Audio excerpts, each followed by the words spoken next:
Bom dia, irmãos e irmãs, na graça e na paz do Senhor Jesus. Somos todos bem-vindos essa manhã a essa reunião do povo de Deus, com o objetivo de meditar na palavra do Senhor. Eu os convido então a abri-la na carta de Paulo aos Gálatas, capítulo 1. Nós vamos ler a partir do versículo 10, vai ser uma leitura um pouco longa, tá? Gálatas, capítulo 1, versículo 10, vamos ler até o final do capítulo 2. Eu peço que você acompanhe, portanto, a leitura da palavra de Deus. Assim diz a palavra do Senhor: por acaso eu procuro agora o favor das pessoas ou o favor de Deus? Ou procuro agradar a pessoas? Se ainda estivesse procurando agradar pessoas, eu não seria servo de Cristo. Mas informo a vocês, irmãos, que o evangelho por mim anunciado não é mensagem humana, porque eu não o recebi de ser humano algum, nem me foi ensinado, mas eu o recebi mediante revelação de Jesus Cristo. Porque vocês ouviram qual foi no passado o meu modo de agir no judaísmo, como de forma violenta eu perseguia a igreja de Deus e procurava destruí-la. E na minha nação, quanto ao judaísmo, levava vantagem sobre muitos da minha idade, sendo extremamente zeloso das tradições dos meus pais. Mas quando Deus, que me separou antes de eu nascer e me chamou pela sua graça, achou por bem revelar seu Filho em mim, para que eu o pregasse entre os gentios, não fui imediatamente consultar outras pessoas, nem fui a Jerusalém, para me encontrar com os que já eram apóstolos antes de mim, mas fui para as regiões da Arábia e voltei outra vez para Damasco. Passados 3 anos fui a Jerusalém para me encontrar com Cefas e fiquei 15 dias com ele. Não vi outro dos apóstolos a não ser Tiago, o irmão do Senhor. Ora, a respeito do que estou escrevendo a vocês, afirmo diante de Deus que não estou mentindo. Depois fui para as regiões da Síria e da Cilícia, e eu não era conhecido pessoalmente pelas igrejas da Judéia que estão em Cristo. Ouviam somente dizer: aquele que antes nos perseguia, agora prega a fé que no passado procurava destruir. E glorificavam a Deus a meu respeito. 14 anos depois, fui outra vez a Jerusalém com Barnabé, levando também Tito. Fui em obediência a uma revelação, e lhes apresentei o evangelho que prego entre os gentios, mas fiz isso em particular aos que pareciam de maior influência, para não correr ou ter corrido em vão. Mas nem mesmo Tito, que estava comigo, sendo grego, foi obrigado a submeter-se à circuncisão. E isso surgiu por causa dos falsos irmãos, que se haviam infiltrado para espreitar a liberdade que temos em Cristo Jesus e nos reduzir à escravidão. A esses não nos submetemos por um instante sequer, para que a verdade do evangelho permanecesse entre vocês. E quanto àqueles que pareciam ser alguma coisa, o que eles foram no passado não me interessa, Deus não aceita a aparência do homem. Esses, digo eu, que pareciam ser de maior influência, nada me acrescentaram. Pelo contrário, quando viram que me havia sido confiado o evangelho da incircuncisão, assim como a Pedro foi confiado o evangelho da circuncisão, pois aquele que operou eficazmente em Pedro para o apostolado da circuncisão também operou eficazmente em mim para com os gentios. E, quando reconheceram a graça que me foi dada, Tiago, Cefas e João, que eram reputados colunas, estenderam a mim e a Barnabé a mão direita da comunhão, a fim de que nós fôssemos para os gentios e eles fossem para a circuncisão. Somente recomendaram que nos lembrássemos dos pobres, o que também me esforcei por fazer. Quando, porém, Cefas veio a Antioquia, resisti-lhe face a face, porque havia se tornado repreensível. De fato, antes de chegarem alguns da parte de Tiago, ele comia com os gentios. Quando, porém, chegaram, começou a afastar-se e, por fim, separou-se, temendo os da circuncisão. E também os demais judeus se fizeram hipócritas juntamente com ele, a ponto de o próprio Barnabé ter se deixado levar pela hipocrisia deles. Quando, porém, vi que não procediam corretamente, segundo a verdade do Evangelho, eu disse a Cefas, na presença de todos: se você que é judeu, vive como gentio e não como judeu, por que quer obrigar os gentios a viverem como judeus? Nós, judeus por natureza, e não pecadores dentre os gentios, sabendo, contudo, que o homem não é justificado por obras da lei, e sim mediante a fé em Jesus Cristo, também temos crido em Cristo Jesus, para que fôssemos justificados pela fé em Cristo, e não por obras da lei, pois por obras da lei ninguém será justificado. Mas, se nós, procurando ser justificados em Cristo, fomos também achados pecadores, será que isso significa que Cristo é ministro do pecado? De modo nenhum, porque se volto a edificar aquilo que destruía, a mim mesmo me constituo transgressor, porque eu, mediante a própria lei, morri para a lei, a fim de viver para Deus. Estou crucificado com Cristo, logo, já não sou eu quem vive, mas Cristo vive em mim, e esse viver que agora tenho na carne, vivo pela fé no Filho de Deus, que me amou e se entregou por mim. Não anulo a graça de Deus, pois se a justiça é mediante a lei, segue-se que Cristo morreu em vão. Até aí, meus irmãos e irmãs, a leitura da palavra do Senhor. A carta de Paulo aos Gálatas, como eu disse ontem, é de suprema importância para entender a essência do que é o discipulado cristão, o que é o discipulado evangélico desde os seus primórdios.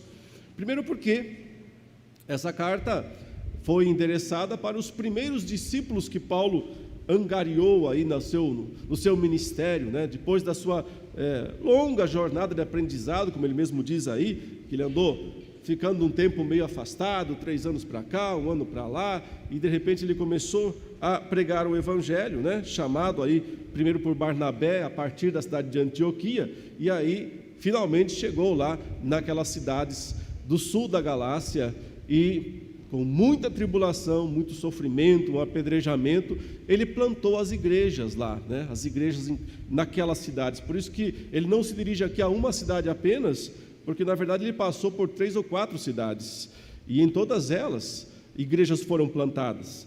Deu muito certo no começo o trabalho do apóstolo Paulo, mas depois vieram os problemas, vieram as dificuldades. Ele pregou o evangelho verdadeiro, autêntico. Ele inclusive mostra isso e insiste com os Gálatas que eles não deviam se deixar seduzir por aqueles que estavam tentando apresentar ou retocar o evangelho, acrescentando ou, não era o caso aqui, mas eventualmente tirando alguma coisa da mensagem.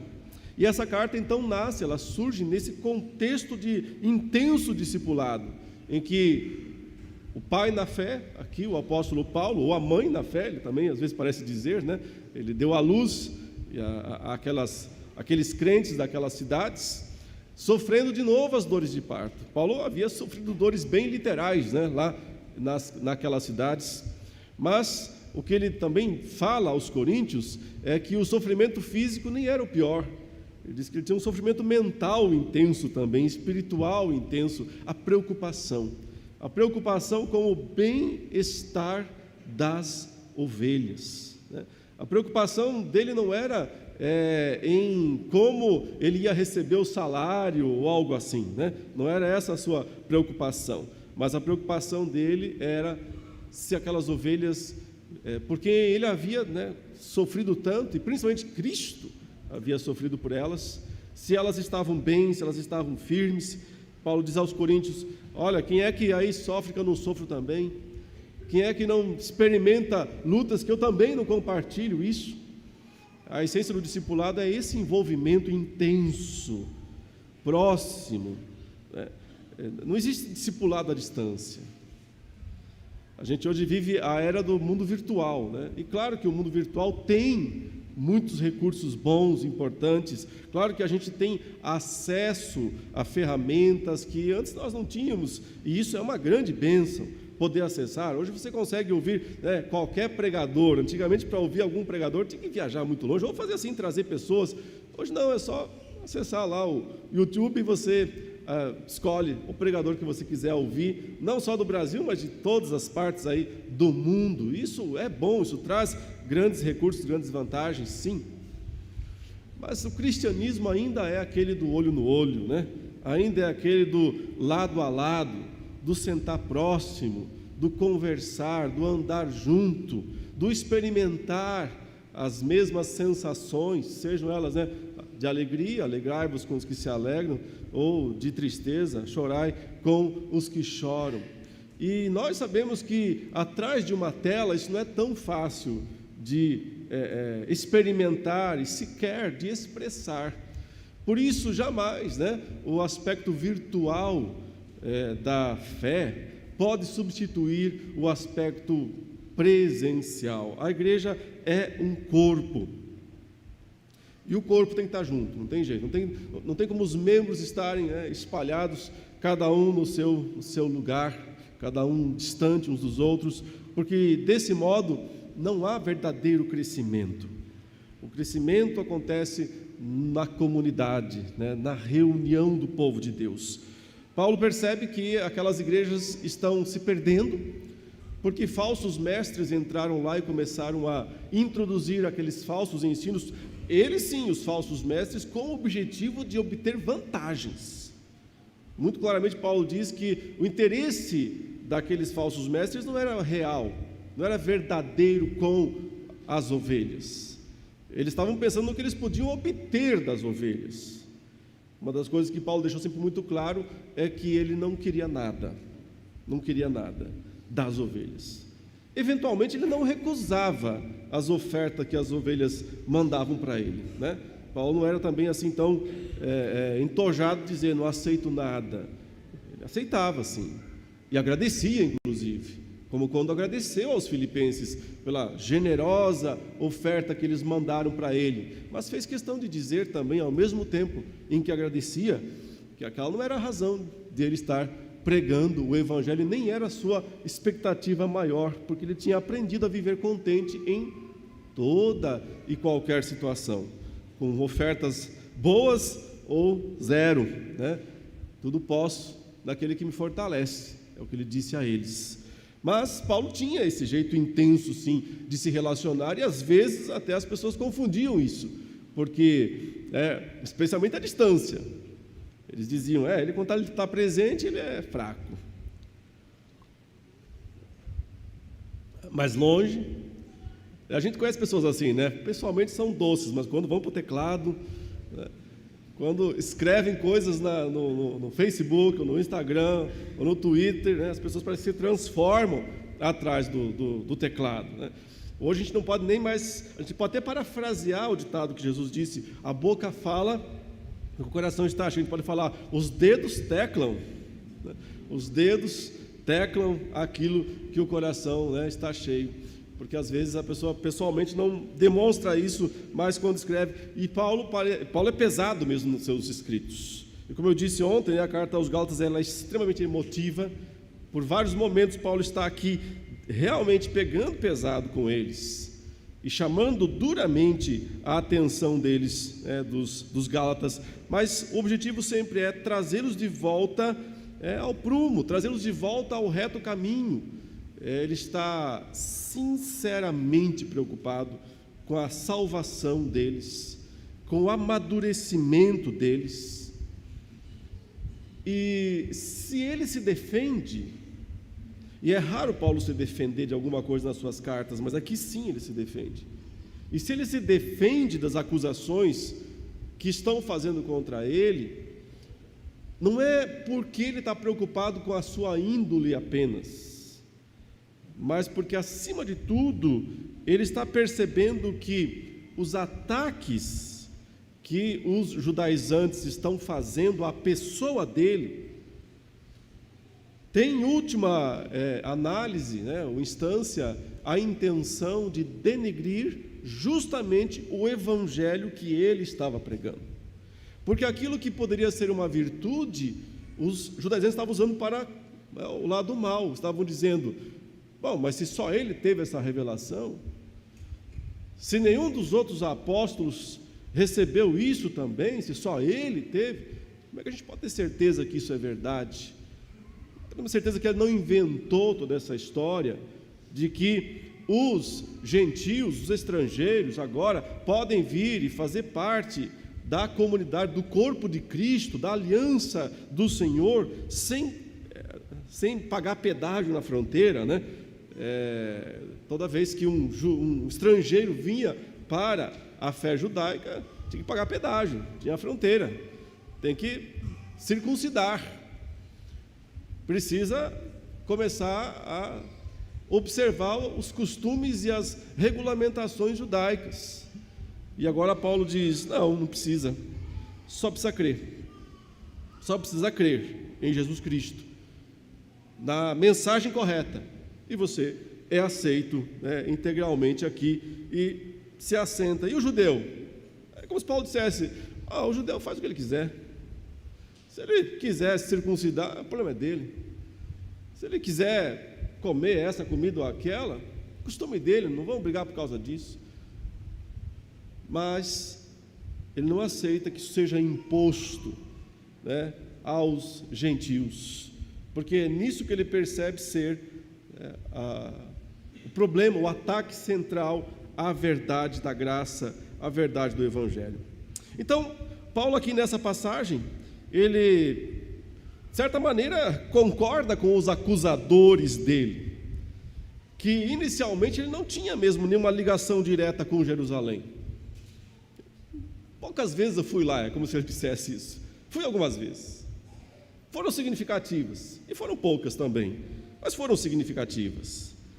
E por que Paulo não ficava indo o tempo todo a Jerusalém, né? Então, ele diz: chamado diferente, não fui chamado para evangelizar Jerusalém, Pedro foi.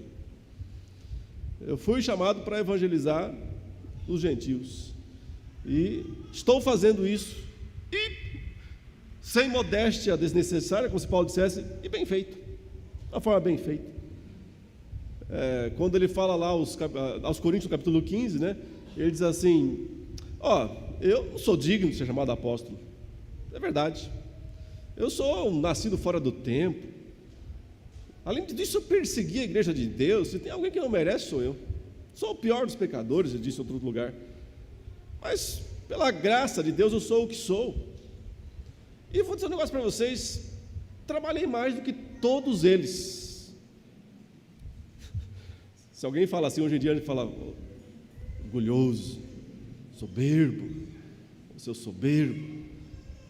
Mas era um fato, era verdade. Ninguém passou por tantos lugares, ninguém foi tão longe, né? Ninguém trabalhou tanto dia e noite pela pregação e expansão do Evangelho do que o apóstolo Paulo.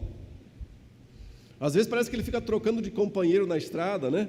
Porque dá a impressão que os companheiros não dão conta. É como aqueles cavaleiros que têm que trocar de cavalo no meio do caminho, porque o cavalo cansou, mas o cavaleiro não cansou. O cavaleiro quer ir mais longe. Então, Paulo é incansável nisso. Ele fala: trabalhei mais do que todos eles, todavia não eu, mas a graça do Senhor comigo. E quer saber? Seja eu, sejam eles, o importante é que assim foi pregado e assim vocês creram. Esse trabalho de Paulo, né, de alcançar os gentios, Paulo diz, é o que desde o início o motivou, mas não quer dizer que ele se esqueceu de Jerusalém. No final desse texto aqui, nós vemos que eles falam aqui, os apóstolos, né, para Paulo: não se esquece dos pobres, né? E a gente fica com essa ideia de que os apóstolos queriam que onde Paulo fosse por aí, ele ajudasse os pobres. Mas não é isso que eles estão dizendo. Paulo não esquece dos pobres, basicamente, não se esquece dos pobres da Judéia. A Judéia já estava sob uma terrível fome naquele período, e ela ia piorar bastante nos próximos anos, com muita dificuldade econômica. Já no início do capítulo 11 de Atos, de Antioquia, eles enviam mantimentos para Jerusalém.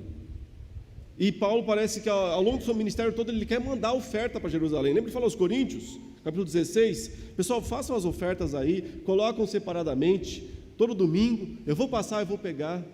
Quanto à oferta para as igrejas da Judéia, faz assim, faz assado, faz assim. Ele está sempre preocupado com as igrejas da Judéia. Paulo nunca desconectou da igreja mãe, ele nunca abandonou a igreja mãe, ele sempre esteve preocupado com a igreja da Judéia, mesmo que ele nunca tivesse sido membro dela, lá, da igreja da Judéia. E Paulo tinha talvez até boas razões, né, se ele pensasse em ser um grande empreendedor, né, boas razões para se livrar dela, né? A gente vê por aí frequentemente surgem essas bandas famosas, tal, mas daqui a pouquinho o líder ele não quer mais ficar fazendo parte da banda, porque a banda, sabe como é que é, né? É a banda, o nome é a banda. E quem que é o vocalista? Ah, é o fulano. Ah, tá bom, mas a banda? Não, o vocalista ele quer o nome dele acima da banda. Então, o que ele faz? Ele quebra, ele sai da banda e lança carreira solo. Para quê? Só o nome dele. Dinheiro todo para ele, não tem mais que dividir, não precisa mais. Se tinha alguém que tinha condições, se quisesse, de romper com as igrejas da Judéia, era o apóstolo Paulo. Ele criou um império. Em pouco tempo, ele criou um império. Tinha igrejas plantadas em todo o Império Romano. E ele era o cara de referência em todos os lugares. Facilmente ele podia se livrar de Jerusalém e dos apóstolos originais e seguir sozinho, carreira solo, como tantos fazem, nunca fez. Aliás, sua última atitude e ação é: preciso mais uma vez ir a Jerusalém, nem que seja a última, e foi pregar o evangelho lá para os da minha raça.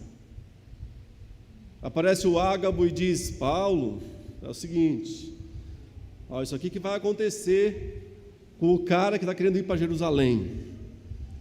Se amarrou num cinto, se prendeu todo lado e disse: é isso o que vai acontecer com você, se você for para lá. Paulo falou para Ágabo: você não tem nenhuma novidade não para me contar? Que isso daí, isso aí eu já estou sabendo faz tempo. De cidade em cidade, o Espírito Santo tem me assegurado que o que me espera em Jerusalém não é outra coisa senão tribulação, sofrimento. Só que eu sou o apóstolo do sofrimento. É curioso, Jesus disse isso para ele, né, no dia em que Ananias não queria ir lá para batizá-lo de medo.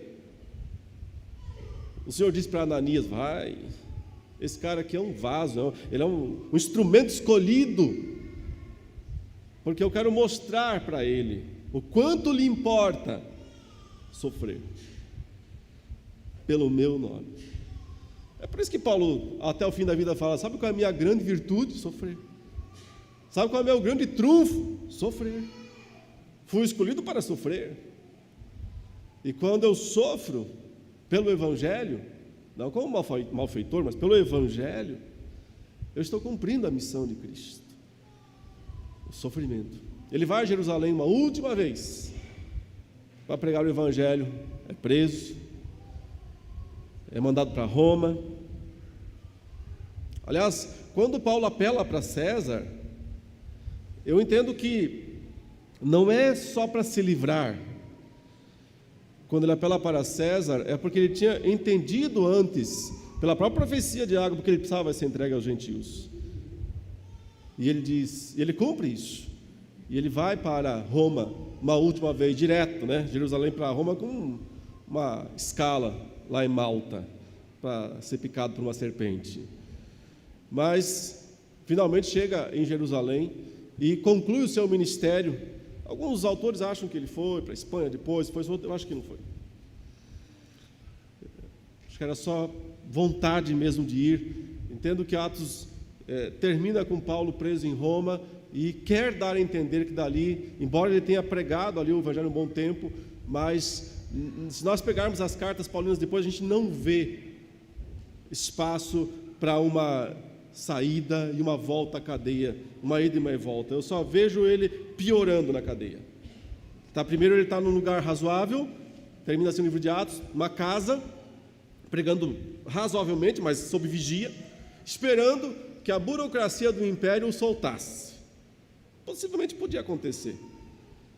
era extremamente burocrático. De repente, um procônsul pegasse o caso dele e dissesse: qual a acusação aqui? Disputa interna entre judeus. O que esse cara está fazendo aqui em Roma?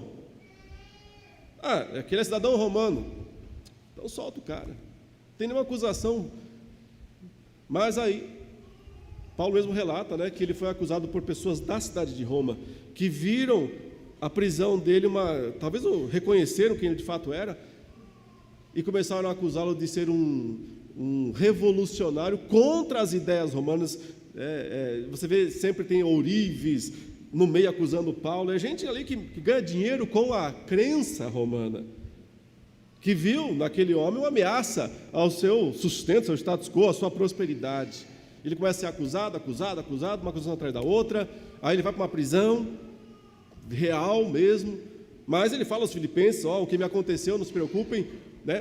Tem contribuído, eu tenho uma expectativa de ser libertado, orem por mim, Deus pode me libertar. Não sei se vai, porque também se ele não me libertar, estar com Cristo é muito melhor, então estou prontinho para ir embora.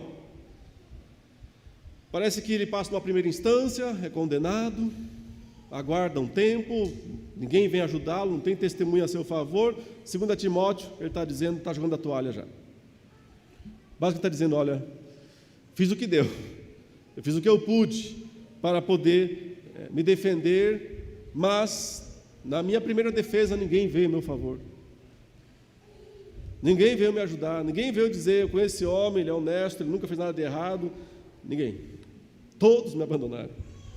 Que Deus não lhes coloque isso, mas acusador não faltou, gente para me acusar não faltou.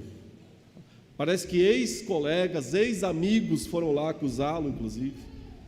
Pessoas que outrora foram discípulos, agora eram opositores, e foram lá para acusá-lo.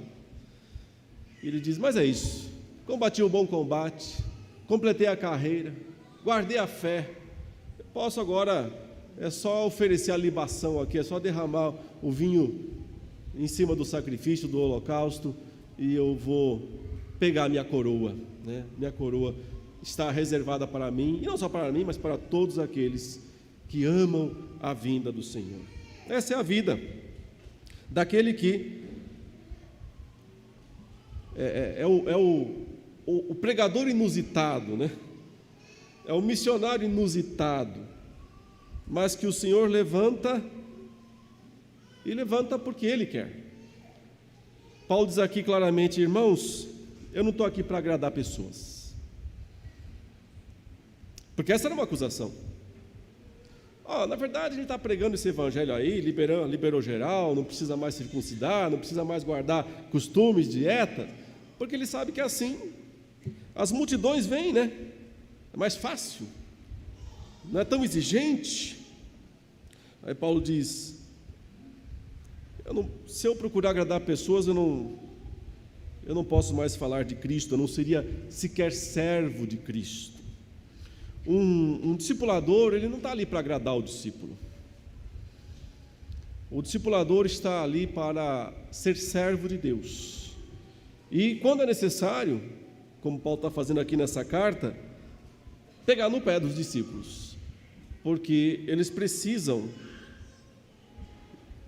trilhar o caminho do discipulado com verdade, né? Com sinceridade.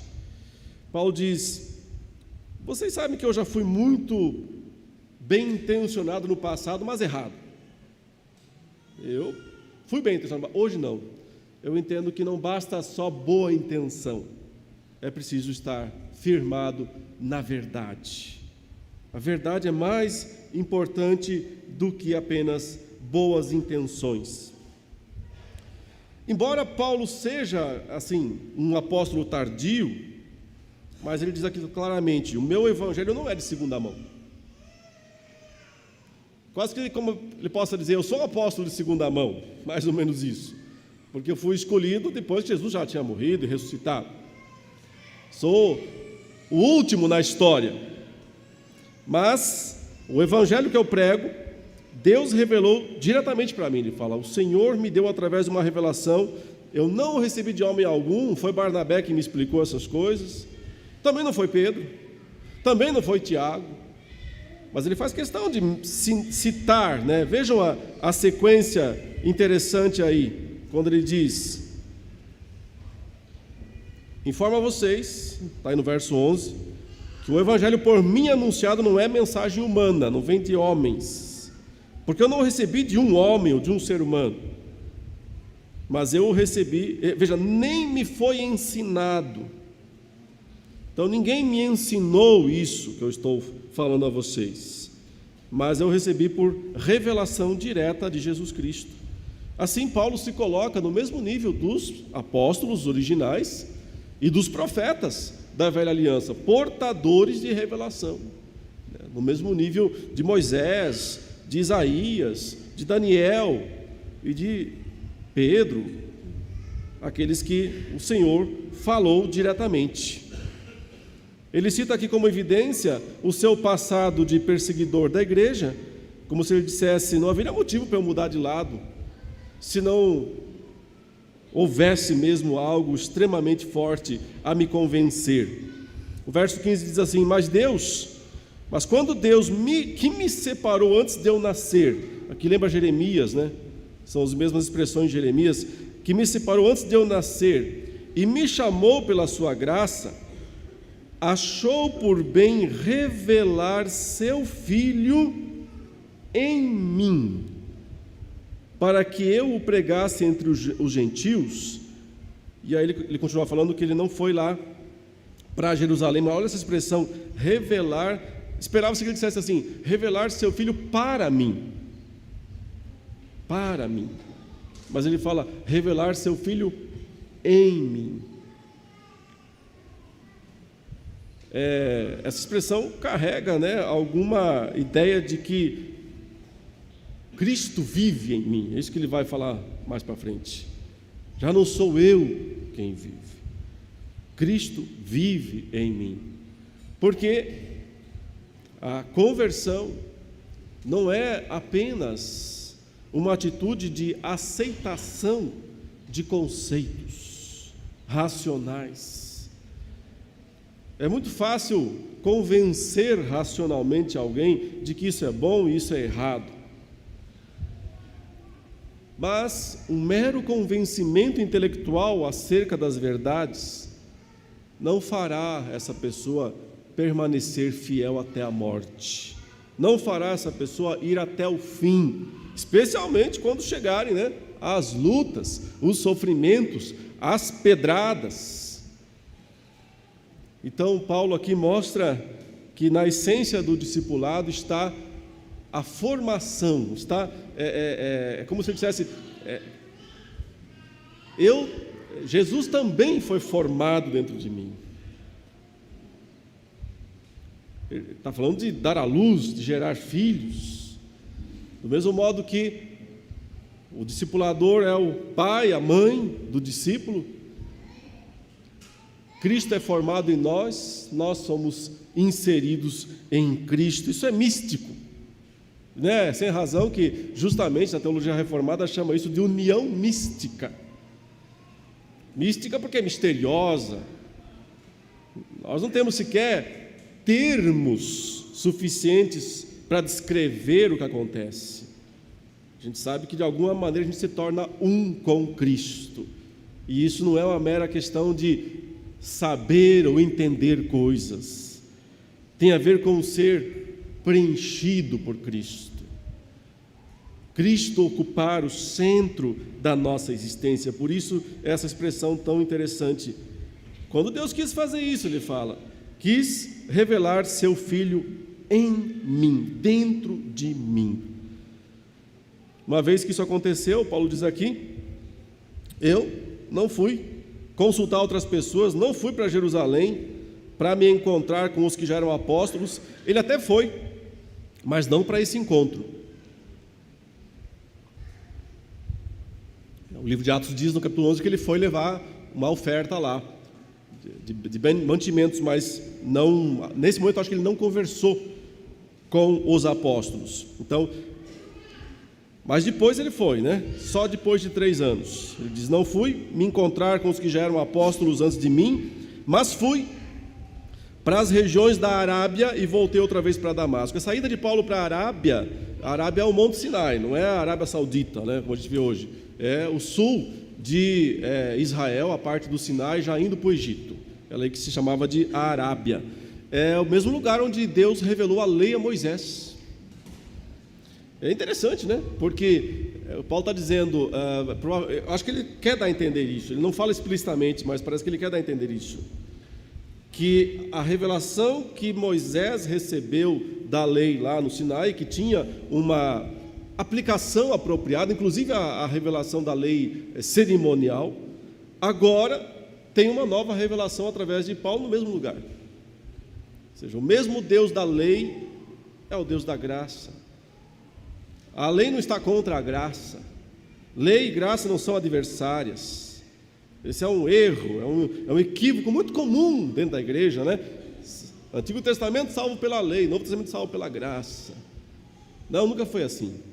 E Paulo deixa claro aqui nessa carta aos Gálatas: a lei não é uma concorrente da graça. Do Sinai vem tanto a lei quanto a graça, do mesmo lugar onde o Senhor se revela e dá a conhecer aos seus filhos o que Ele realmente quer.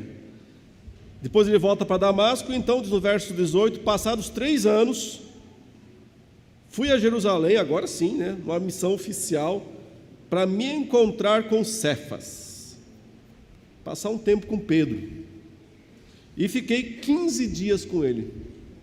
Deve ter conversado muita coisa, né?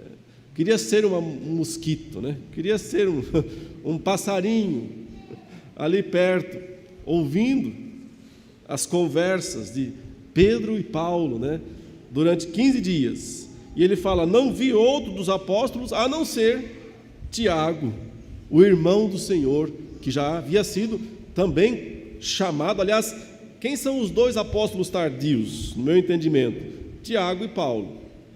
Esse Tiago aqui, meio irmão do Senhor, que durante a vida do Senhor ele era incrédulo, mas que depois que Jesus ressuscitou, o próprio Paulo dá testemunho dizendo: o Senhor apareceu na seguinte ordem: primeiro para Pedro, depois apareceu de novo para todos os apóstolos, depois para mais de 500 irmãos, tem testemunha, finalmente Tiago, e por último para mim. Então ele fala: penúltimo, Tiago, último, eu. Eu entendo que ele está dizendo: penúltimo dos apóstolos, Tiago, o último dos apóstolos, eu. Nós 2 somos o quê? Fora do tempo. Mas assim como Tiago foi chancelado porque Jesus apareceu e o chamou, também eu fui chancelado porque o Senhor apareceu e me chamou para o apostolado. E é assim que funciona, né? Quer ser apóstolo? Legal. Mostra a selfie.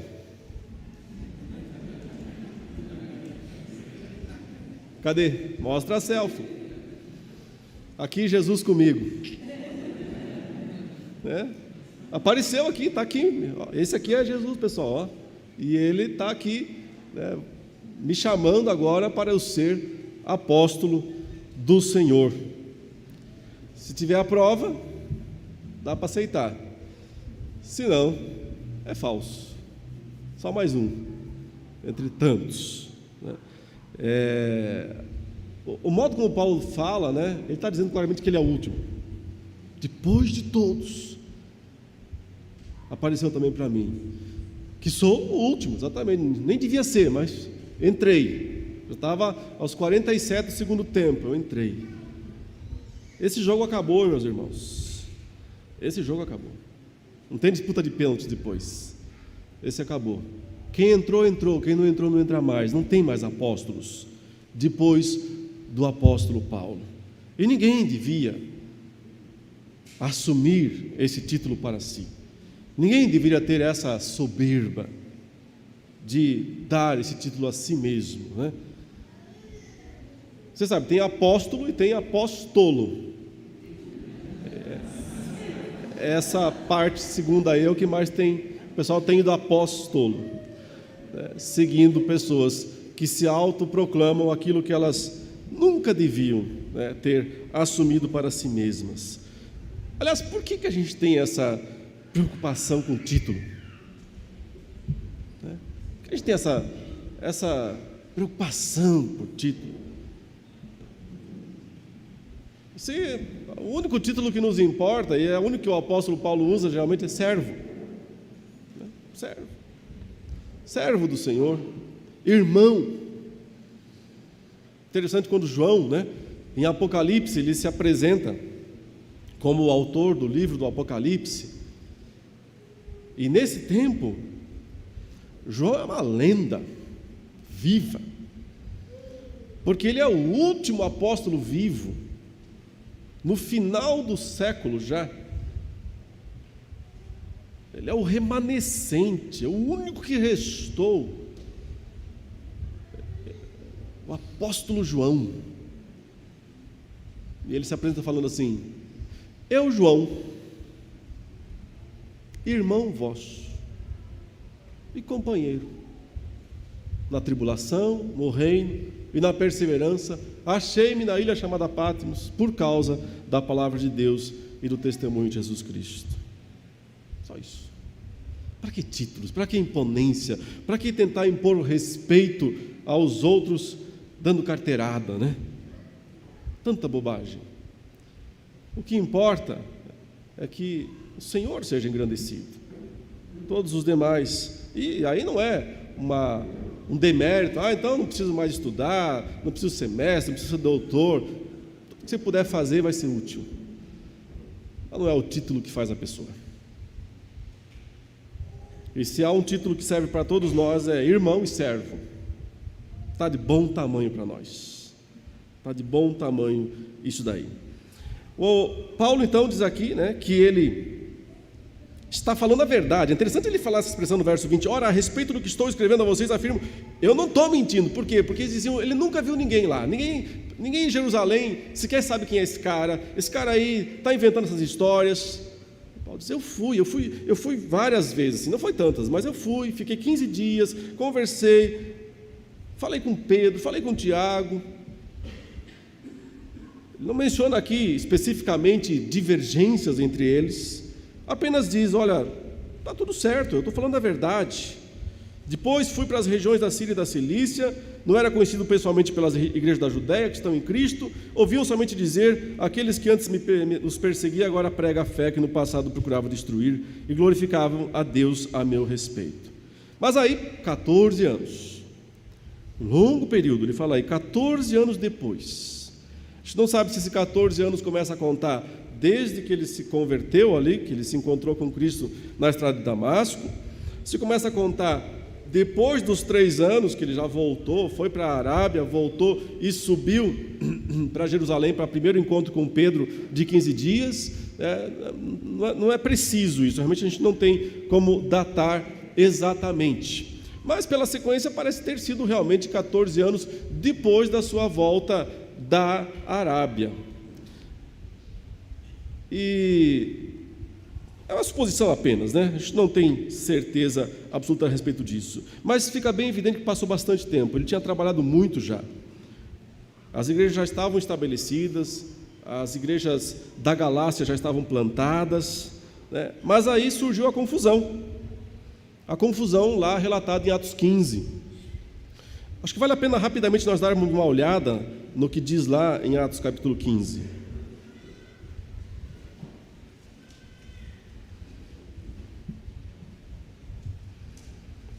Alguns indivíduos que foram da Judéia para Antioquia ensinavam aos irmãos: se vocês não forem circuncidados segundo o costume de Moisés, não podem ser salvos. Tendo surgido um conflito e grande discussão de Paulo e Barnabé com eles, foi resolvido que esses dois e mais alguns fossem a Jerusalém aos apóstolos e presbíteros para tratar desta questão.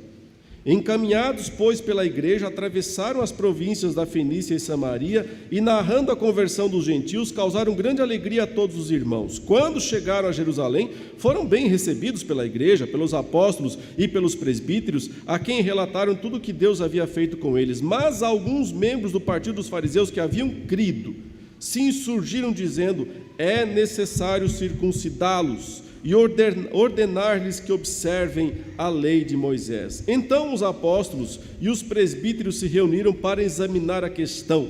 Havendo grande debate, Pedro tomou a palavra e disse, e aí nós já falamos sobre isso ontem, né? O relato aí sobre Pedro e depois também o parecer de Tiago. O que a gente percebe é que, de fato, né, houve uma discussão ferrenha, uma discussão braba mesmo sobre esse assunto, porque todos estavam convencidos de estar com a verdade. Os judaizantes aqui, eles tinham a história e a tradição do lado deles. E Paulo tinha a revelação de Cristo. Cada um dos lados aqui pensava estar correto. E por isso a discussão foi tão intensa, tão séria, né? Mas nós sabemos aí o que aconteceu.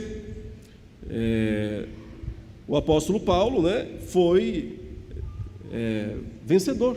Ele saiu vencedor nesse debate. Apesar de toda a pressão sofrida lá em Jerusalém, ele menciona que ele levou Tito com ele e exigiam que Tito fosse circuncidado para estar lá em Jerusalém. E Paulo disse: Tito não.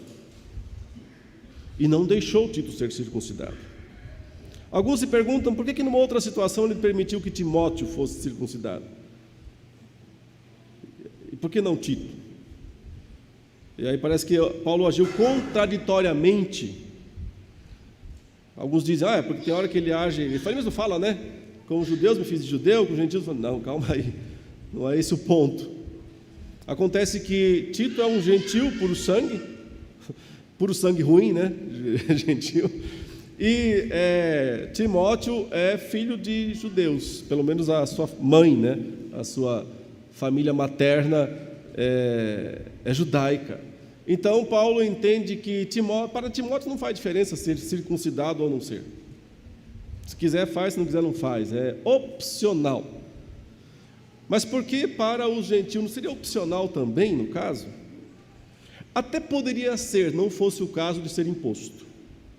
O problema é que quando aí, né, os caras estão dizendo tem que circuncidar, senão não pode ser salvo. Esse é o discurso. Aí Paulo diz, não vai circuncidar.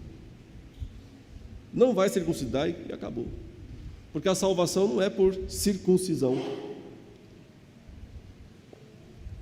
A salvação é única e exclusivamente pela fé em Jesus Cristo. Então Paulo aguentou firme, não aceitou a tentativa dos falsos irmãos, porque isso repercutiria, né, igual a decisão lá do Supremo Tribunal Federal, que tem efeito cascata e vai atingindo todos os demais. Se Paulo deixasse Tito circuncidar, não teria mais argumento algum para continuar insistindo que não é obrigatório, que não é necessário e nem desejável que os crentes se circuncidem.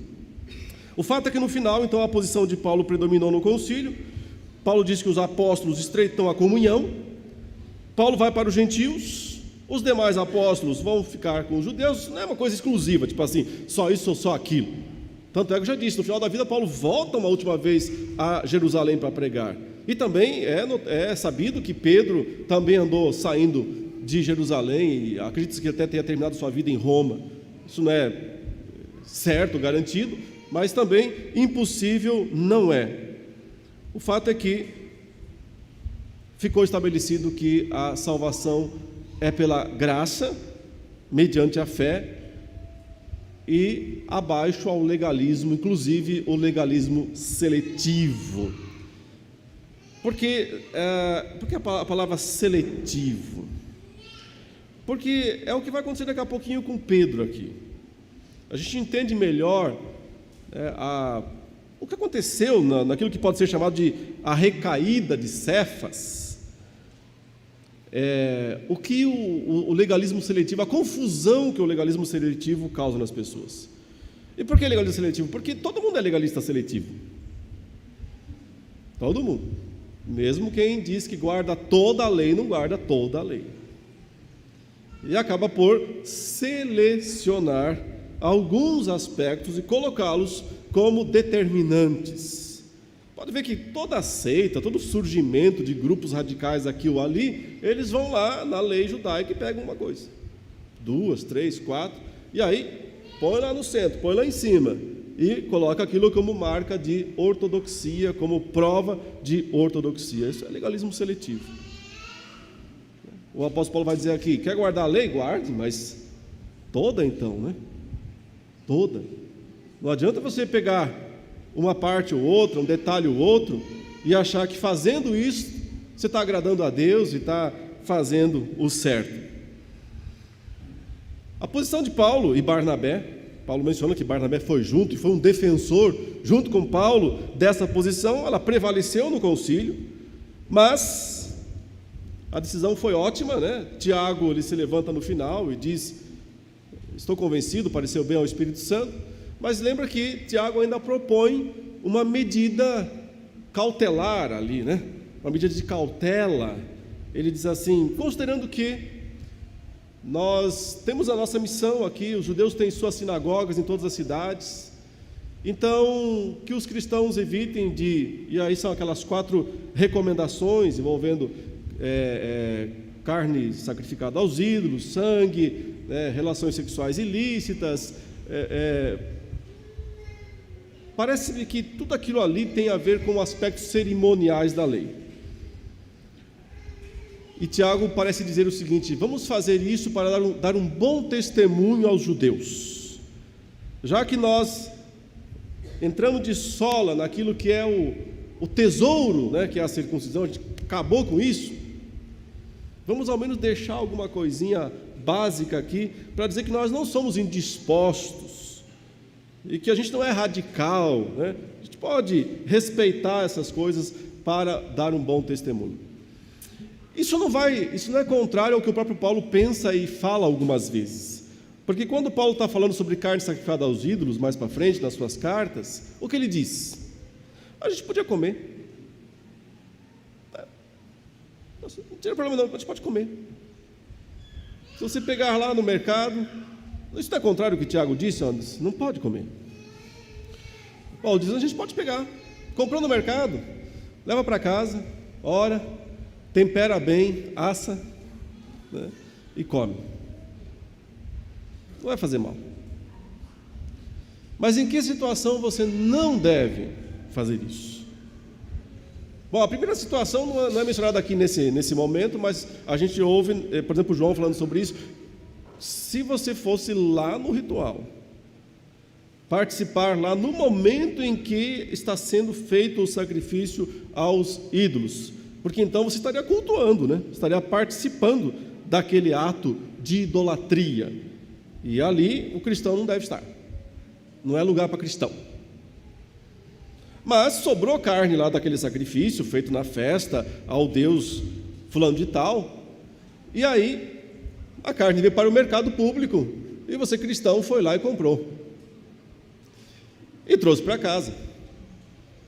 Você não tem que sair investigando a origem da carne, né? A não ser que seja por questão de confiabilidade, saúde, né?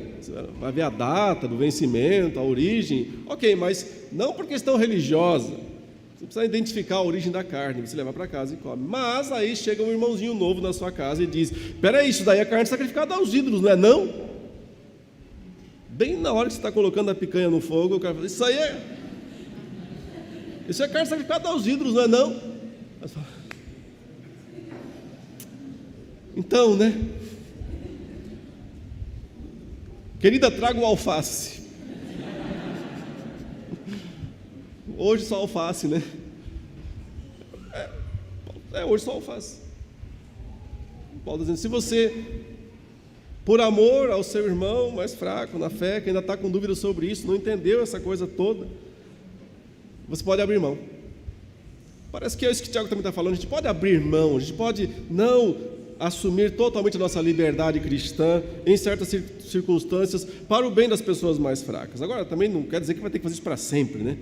Depois que come o alface, você fala: semana que vem você chega aqui 2h, né? Venha para o café, vou ter um bolinho maravilhoso aqui. Não vem para o almoço não, vem para o café. Precisa ensiná-lo, né? Que não é assim também. Mas você não precisa chocá-lo na primeira vista e de alguma maneira confrontá-lo de uma forma desnecessária. Uma das coisas mais importantes que o cristão precisa aprender na vida de discipulado é que o amor ao próximo faz com que a gente abra mão dos nossos direitos.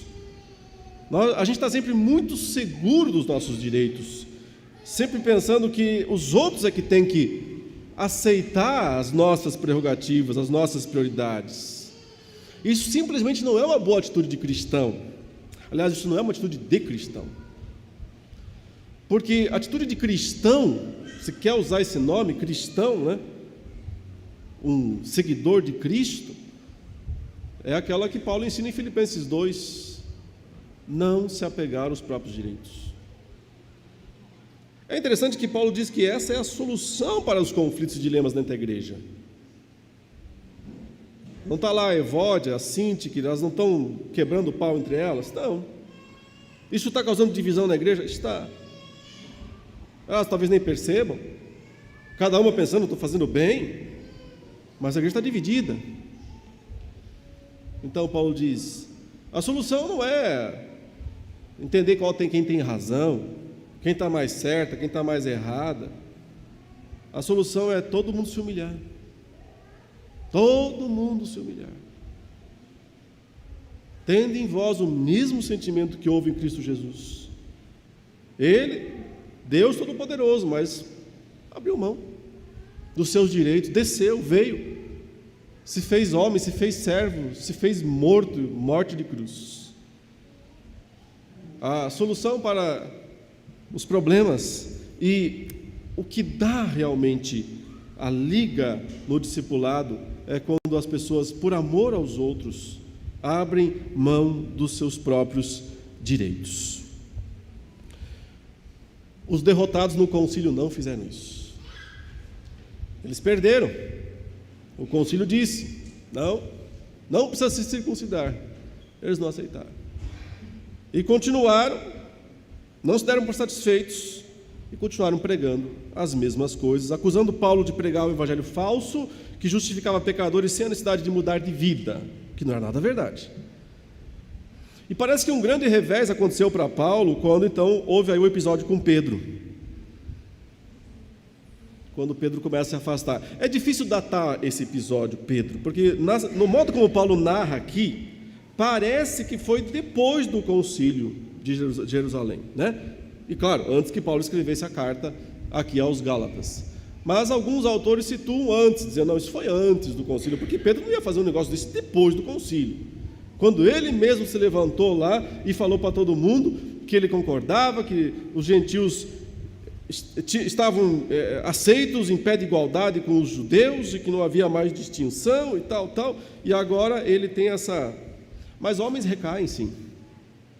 Homens falham. Homens fraquejam em alguns momentos. Alguns acham que a atitude de Pedro aqui foi porque provavelmente a comida que eles estavam comendo naquela hora infringisse aquilo que Tiago falou lá, né? Aquilo que Tiago falou sobre não comer carnes sacrificadas aos ídolos. Alguns acham que ali naquele momento, enquanto eles estavam almoçando com os gentios, o problema era a comida na mesa. E aí, como chegaram alguns da parte de Tiago, né, aquele que falou que não devia se comer essas comidas, Pedro se afasta e Barnabé também, e todos os judeus também, ali formou dois grupos separados. Então Paulo se levanta, né, e resiste Pedro teologicamente. Não é pessoal, é teológico. Suas palavras são bíblicas, profundamente espirituais. Eu acho que nós não precisamos fechar a questão temporal aqui, de definir exatamente qual é o momento, qual é a situação. Até porque Paulo não faz questão de fazer isso. Então o que importa mais aqui não é o episódio em si, a data, o momento. O que importa é realmente o significado dele e as palavras que Paulo disse e que ficaram registrados. Essas palavras, né? E aparentemente Paulo disse tudo aquilo ali mesmo, na frente de todo mundo, diante de Pedro, mas foi uma das formulações teológicas mais impressionantes e completas da história sobre o real significado do que é a salvação pela graça mediante a fé. O que Paulo disse basicamente é o seguinte: Nós não podemos ser hipócritas. Ou exigir dos outros mais do que exigimos de nós mesmos. Nós somos salvos pela graça, através da fé, não através de obediência a alguns aspectos da lei de Deus. Por outro lado, isso não nos torna criaturas que podem destruir o que construíram. Não podemos viver entregues ao pecado, pois estamos em Cristo. Esse é o ponto. Ele vive em nós. Ele não é servo do pecado. Nós é que estamos crucificados com Ele. Agora vivemos pela fé. E isso nos faz ser pessoas diferentes. Nos faz ser crentes. Cristo não morreu em vão. Não há salvação pela obediência à lei. A salvação é por causa da morte valiosa de Cristo Jesus. Isso é um resumo de tudo aquilo que Paulo disse ali naquele momento. Extremamente coerente, extremamente profundo. Porque se por um lado a mensagem tem que ser íntegra, por outro, o mensageiro também precisa ser. Algo que Paulo deixou muito claro aqui é essa dubiedade não vale. É preciso assumir o compromisso de manter o padrão do discipulado até o fim. Isso só é possível à medida em que Cristo vive em nós. Nunca por esforço pessoal, nunca para mérito pessoal. Uma das expressões que Paulo vai, na carta aos Gálatas, uma das formas literárias mais impressionantes que eu encontro, quando Paulo faz uma comparação, né, ele está sempre citando duas frases e comparando as duas. Pelas obras da lei, ou das obras da lei, pela fé em Cristo, da fé em Cristo. Ele usa uma construção, na língua grega, que são muito parecidas. Em português isso não aparece, mas no grego fica muito claro isso. E quando ele fala assim, através das obras da lei, então toda a ênfase está no esforço humano. Toda a ênfase está no homem agindo, no homem fazendo, no homem realizando as coisas. Mas quando ele fala através da fé em Cristo, não substitua isso pensando que agora você está dando a sua fé no lugar das obras. Porque isso seria a mesma coisa que dizer que a nossa fé é uma obra, uma pequena obra. Mas fé não é obra. Paulo está falando de algo extremamente miraculoso, sobrenatural. O que ele quer dizer é que só o poder transformador de Deus, o poder do Evangelho, que através da fé transforma os pecadores, é que dá origem a verdadeiros discípulos. Através da pregação da fé, através da fé, pela fé. Sempre essas expressões são usadas por Paulo em contraste marcante contra a ideia de pelas obras da lei. As obras da lei quase sempre seletivas. Isso, aquilo, outro. Como se escolher alguns elementos e se embasar neles, algumas práticas, e se fundamentar nelas, fosse suficiente para agradar a Deus. Por isso Paulo diz, circuncisão não, nem pensar. E vai falar isso claramente depois, se você se circuncidar, está fora. Está fora. Mas por que é tão grave? Porque a graça, meus irmãos, ela produz uma revolução radical nas nossas vidas.